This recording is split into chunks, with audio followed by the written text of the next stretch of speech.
¿Duermes con alguien que aprieta o rechina los dientes? Te explico por qué pasa esto. Consiste en una patología que se llama bruxismo y generalmente la realizamos de manera inconsciente, fundamentalmente durante la noche.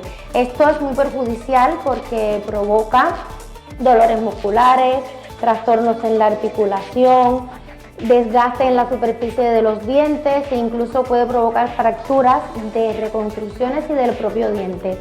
¿Cómo podemos evitarlo y prevenirlo? Pues utilizando una férula de descarga. ¿Y qué es esto? Te lo explico en el siguiente video.